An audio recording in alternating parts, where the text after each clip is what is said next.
Mieux protéger la ressource en eau. Le SIDEC s'engage dans la protection de la ressource en eau. Les captages de Pujaut-le-Plan et Saint-Jehain ont été classés prioritaires en 2013 dans la mesure où ils sont tous deux impactés par une forte présence de pesticides et leurs dérivés, sans oublier les teneurs en nitrates en évolution croissante. Ils assurent la distribution en eau potable à plus de 20 000 habitants. Ils utilisent la seule ressource en eau disponible du secteur. Pour garantir aux abonnés une eau potable conforme de qualité, des traitements curatifs avec des filtres à charbon actif ont été mis en place en 2018. Ils permettent un abattement total des pesticides, mais cela reste une solution provisoire. 10 ans pour agir grâce au plan d'action territorial. Une dérogation du ministère de la Santé permet le maintien de l'exploitation des captages Pujaut-le-Plan et Saint-Jehain pour une durée de 10 ans. L'enjeu de ces 10 années est d'agir pour garantir durablement un retour à une eau naturelle de qualité. La solution pérenne pour répondre à cette problématique passe par l'élaboration d'un plan d'action territorial, dont l'objectif essentiel est la reconquête de la qualité des eaux souterraines. Ce programme est le fruit d'un travail co-construit avec les acteurs du territoire, exploitants, organisations professionnelles agricoles, élus, institutions. Il encourage les changements de pratiques pour limiter les risques de pollution, tout en permettant le développement durable du territoire. Étape 1 du projet, délimitation des aires d'alimentation des captages. Une aire d'alimentation de captage représente l'ensemble des surfaces où toute goutte d'eau tombée au sol est susceptible de parvenir jusqu'au captage, que ce soit par infiltration ou par ruissellement. Cette étude a donc permis de définir le territoire sur lequel des actions doivent être ciblées.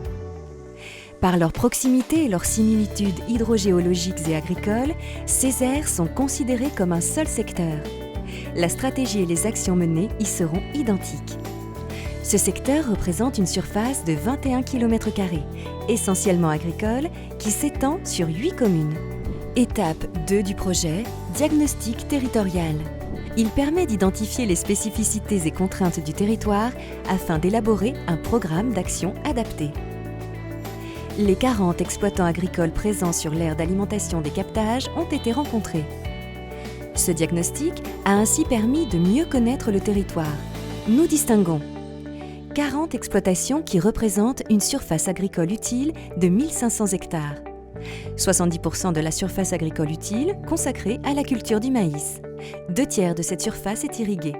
40% des exploitations dédiées à la polyculture élevage. 14% des surfaces en prairie.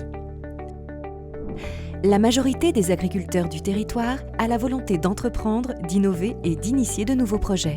Cela se concrétise par des efforts engagés depuis plusieurs années pour améliorer les pratiques, en développant le désherbage mécanique, les couverts végétaux avec destruction mécanique ou encore l'agriculture biologique. Cette dynamique doit maintenant s'étendre à l'ensemble du territoire. Étape 3 du projet, co-construction du programme d'action territoriale. La co-construction du plan d'action territorial s'est appuyée sur les conclusions du diagnostic territorial, sur l'expertise et sur les connaissances de chacun. Des rencontres et des ateliers thématiques ont été menés avec les agriculteurs, les collectifs professionnels agricoles et les élus du territoire pour définir, sur 5 ans, les actions à mettre en place. Ainsi est né le programme Ressources Arbutz-Pujaut. Lancement du programme Ressources Arbutz-Pujaut. Ce programme va permettre de soutenir et d'accompagner le changement des pratiques agricoles pour tendre vers le zéro phyto et maîtriser les teneurs en nitrates. Faciliter l'expérimentation et l'adoption des pratiques innovantes.